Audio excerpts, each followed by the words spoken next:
Pero importante doon yung 4 block points na nakuha rin itong kupunan ng Philippine Navy. Statement para sa ating defensive demigod na si Mick Laborte. That's right. Speaking of Laborte, siya yung top scorer together with Rosale, 5 apiece. For FU, Simborio with 4, Malabanan with 3.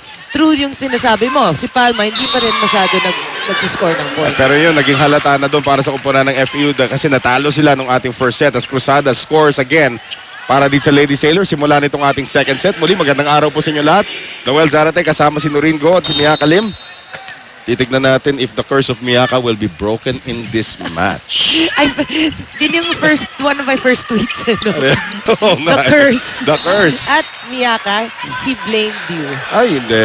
Ano yun eh. Alam mo si Miyaka dati, as FEU scores, may kwintas kasing suot yan dati. May number 5 sa kanyang kwintas. Hindi ko maintindihan. Mamaya, tanong natin yung Miyaka kung bakit. May number 5. So mula nung nakita ko yun, kadalasan 5 sets nga.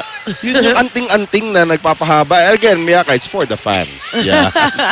Umiiling-iling lang si Miyaka, nahanap na niya yung microphone niya. So sa finals, dapat si Miyaka rin. Ayun, oh, it's for the fans, di ba? Laborte, here's Giselle C. Across ngayon para dito kay Dawson. Down the middle ngayon, Mick. C. Back set ngayon para dito kay Richelle Bagang. Or make that Charm Simborio. Pahaba na naman itong ating rally. Dagap, Simborio, Cruzada, Serafica. Kinaliwanan ni Mick. Oh, isa pa daw para dito kay Dawson. And there is Mayu Prochina, finally. Finally. Pero maganda yung coverage ng FU. Giselle C. getting to that. And, pero finally, ang Navy yung nakascore. Alam mo, para dito sa kupunan ng FEU, as we thank our friends from Shakey's, if it's Fun Family Pizza, it's gotta be Shakey's. They are starting out with Genevieve Kasugod sa kanilang lineup. Of course, pinalitan muna siya ni Tin Agno sa libero spot. Pero, yun na nga, we will take a look at this young lady from Bacolod. Dito si Genevieve Kasugod. Matatawag natin one of the future stars. Ayan na po, si Kasugod pala nasa harapan. And she scores immediately. Pinag-uusapan natin. One of the future stars. Alam na, pinag-uusapan mo. Oh, of FEU. She's 21 years old, 6'1". Oh, wow. Tumatangkat pa. Tingnan mo, Simborio, pag binubulungan, dapat nakatiptoe pa. Hindi maririnig ni Mayu Prochina. She graduated high school late. Yun ang kwento sa akin dito ni Coach Shaq. But no, ito on innocent question to. It doesn't matter what age you graduate, no? If you're 21, wala As long as you're legitimate high school graduate talaga. Oh. At saka may rason naman. She stopped schooling for a while. That's another good block there coming from Genevieve Kasugod. But isn't there a maximum age sa UAP? Yun ang kailangan natin malaman sa mga kaibigan sa UAP. Oh, I have to correct myself. That was actually a block there coming from Dawson. So 3-2. I forgot na. Alam ko yung mga rules dati ngayon. Ba't naapektuhan ka ba na rule na yun? Ay, hindi. Dati malalaro po si Noreen Go ng UP Fighting Maroons.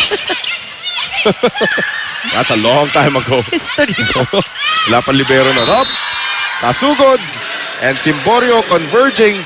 So dinadana po ng FEU sa kanilang paggitnang depensa. Actually, maganda yung pasok nitong Kasugod. Yep.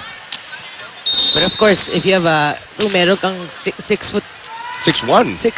Yep. Malaking bagay yun sana. And probably still growing. Haba pa ng galamay nitong batang to. Prochina now.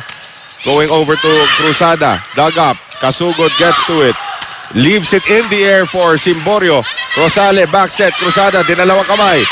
Simborio ngayon will do the setting for who? Free ball. Oo. Serafica. Ayan na si Mayu Prochina. Nice block by Samantha Dawson and Genevieve Kasugod again. Alam mo yung presence lang ni Kasugod is altering shots ngayon from the Philippine Navy. And we thank our friends from Rexona Anti-First-Spread Deodorant. It won't let you down. Maganda nga yung blocking. But yung coverage ng Navy, kailangan mag-double time sila. Yes. And that of course has to stem from Michelle Simbahon at the libero spot. And good read by Simbahon that time on the serve by Bagang. So 5-3. So panandalian na antala ang pagragasan itong kupunan ng FEU.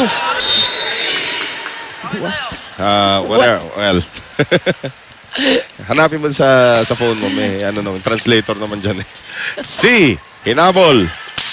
Tira naman ito si Dawson. Dug up by Laborte. Eileen Suson. Ay, ang ganda ng pagkadelay doon ni Eileen. That's right. Alam mo, kahit miss hit, she kept to it. Yeah. Talagang she made sure na dumaan sa blockers. So 5-4. Ito naman, turn of the Philippine Navy to catch up. Cecil Tabuena Cruzana from Bacolod. Ayan na. Genevieve Casugod, ginulat yung defensive demigod. Pero mahirap pag hindi kasi siya nagbo-block eh. Oo. Wala siyang control. Sabi ni Mikmik, tatandaan ko yan. Hindi na mauulit yan. 6-4 FEU. Axel is the official outfitter of the Shakey's V-League. Nice serve over there from Simborio. Giselle C. Tinagno ngayon. Bibigay sa open ulit dito kay Samantha Dawson. Serafica, combination. Susan off the block. Giselle C. Quick set. Genevieve Casugod. Hindi daw tumawid. Oo. Pero if ever it did, eksakto yung block ni Kite Kite, oo. Gonzale doon eh. So 6-5. FEU pa rin po may kalamagan dito. Mai Prochina to serve once again for the Lady Sailors. Can't believe na nagkaabot kayo sa national team na rin. Sabagay, no? That was 94. Yeah, we are no longer spring chickens either. Yeah. Nice drop that time. Coming from Samantha Dawson once again. Dumadami na yung puntos itong batang to, ha? And she came off the bench in this game. Kasi maganda kasi yung kay Dawson, she variates eh. She goes down the line, she goes for the line. Yep. Good serve that time by Casugod. Ay! Yan ang mahirap din kung masyado kang matangkad at nasa likuran ka. Lahat ng bola sa'yo mukhang in. No, again, di ba, lagi natin sinasabi, yun yung drawback na pag ginagamit mo yung parang setting position to receive eh. Sometimes it's out already, like in that case. Well, Dawson will sit. Agno returns. C. Ayan na naman si Dawson. Rather that was Casugod who sits. Ay, Janet Serafica. Good idea, bad result. 8-6. FEU up by 2 in our first technical timeout of set number 2. Ito ang Shakey's